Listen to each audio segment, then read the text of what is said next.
1 Timothy chapter 5. You must not be tongue-lashing an older man.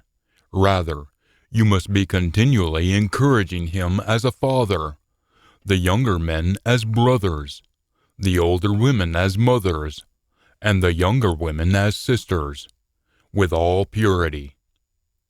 You must be continually honoring widows who are really widows.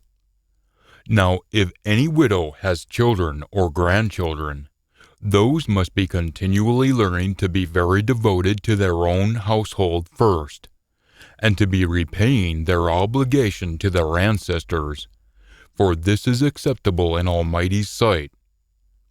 Now the one who is really a widow, and who has been left alone, has come to always put her hope on Almighty, and is continually staying in petitions and prayers night and day. Yet the one who is living wastefully is dead, even though she is living. You must be continually charging these things also, so that they might be beyond criticism. Now whoever isn't providing for his own relatives, and especially his household, has disowned the faith, and is worse than an unbeliever.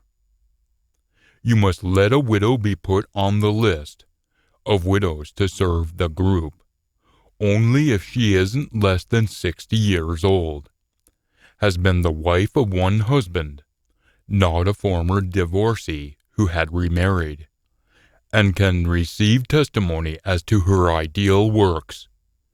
If she has nourished children, if she has welcomed others as guests, if she has washed the pure one's feet, if she has given relief to those who were oppressed, and if she has followed every kind of good work. Yet you must refuse to put the younger widows on the list, for when they become restless against only serving the Anointed One, they're going to want to get married. So they're going to incur judgment, because they have rejected their first faith. Now at the same time, they are also going to learn to be idle, as they wander around from house to house. Yet not only are they going to be idle, but also gossipers and busybodies, speaking about things that they ought not. So then, I want younger widows to get married, give birth to children, manage their households, and not give any occasion to whoever is opposing us, as an account to be wounding us with words. For some have already turned aside to follow Satan, the adversary. If any man or woman who is a believer has widowed relatives, that person must be giving relief to them, and the group of called ones must not be burdened, so that it might give relief to those who are really widows. The older ones, who ideally look after matters concerning the group, must be continually considered worthy of double honor, especially those who are continually laboring by speaking and teaching. For the writer says, "You must not muzzle an ox while it is threshing." Deuteronomy 25, verse 4. And the worker is worthy of his wages. Luke 10, verse 7. You must never accept an accusation against an older one, except on the basis of 2 or 3 witnesses.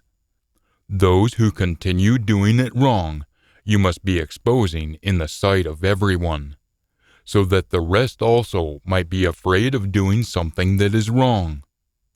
I am giving testimony to you in the sight of Almighty and the Anointed One Jesus, and His chosen messengers, to maintain these things without prejudice, doing nothing with partiality.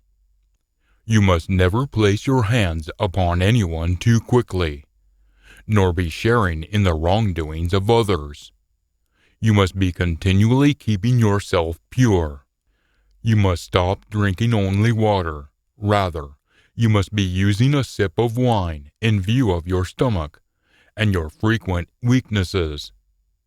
Some humans' wrongs are very evident, leading them before you for your judgment of them. yet the wrongs of others follow afterwards. In the same manner also, ideal works are very evident, and those that are otherwise can't remain hidden.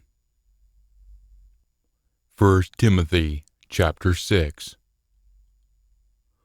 Those who are under the yoke as slaves must be continually thinking of their own owners as worthy of all honor, so that the name of Almighty, Jesus, John 17 verses 11 through 12, and our teaching might not be slandered.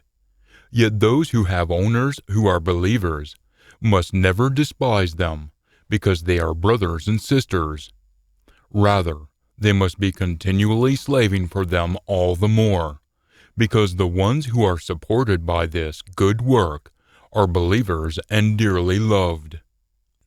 You must be continually teaching and encouraging these things. Whoever is teaching anything different and isn't coming to you with healthy words, those of our Master Jesus, the Anointed One, and with the teaching that is in accordance with great devotion to Almighty, is conceited, with expertise in nothing. This person has a diseased appetite for questionings and fighting word battles, for which there is continually coming envy, conflict, slanderings, wicked suspicions, and constant frictions between humans who have decayed minds and have lost their hold on the truth, who are surmising that great devotion is a source of profit for them. Yet there is a great source of profit in great devotion to Almighty when accompanied with contentment. Philippians 4 verse 11. For we have brought nothing into the world. We were born naked, and neither can we carry anything out of it. Now if we have food for nourishment, and clothing for protection against the weather, we will be content with these things. Yet those who want to be rich are falling into a test and a trap, and into many foolish and harmful desires that are sinking humans into extermination and destruction in the coming fire of the second death. Revelation 20 verses 14 through 15. For the fondness of money is a root of all kinds of bad things, and by their craving for money, some have been led astray from the faith, and pierced themselves with many pains. Yet you, as a human of Almighty, must be continually running away from these things. Yet, on the other hand, you must be continually pursuing rightness or justness, great devotion, faithfulness, love, endurance, and submission. You must be continually contending in the ideal contest of the faith. You must take hold of life in the last age as your prize for being a contest winner, to which you were called and concerning which, in the sight of many witnesses, you made the ideal acknowledgment. I am charging you in the sight of Almighty, who is bringing all things to life, and of Jesus, the Anointed One, who has testified in the ideal acknowledgment before Pontius Pilate. John 18, verses 33 through 38. That you keep the direction unspotted and beyond criticism until the appearance of our Master, the Anointed One, Jesus, which will be shown in His own time period by the happy and only powerful One, the King of Kings and Master of Masters, who alone can never die and makes His home in inaccessible light, whom no human has ever noticed or can notice. May He be honored and mighty even to the last age. Let it be true, or let it be so.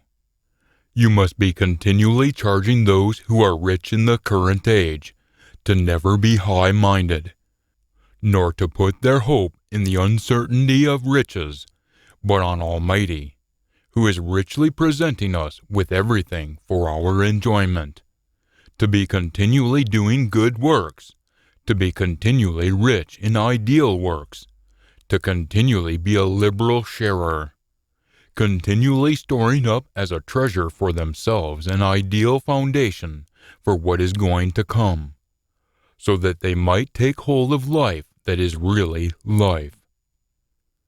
Timothy, you must guard the deposit, 2 Timothy 1 verse 14, that has been entrusted to you.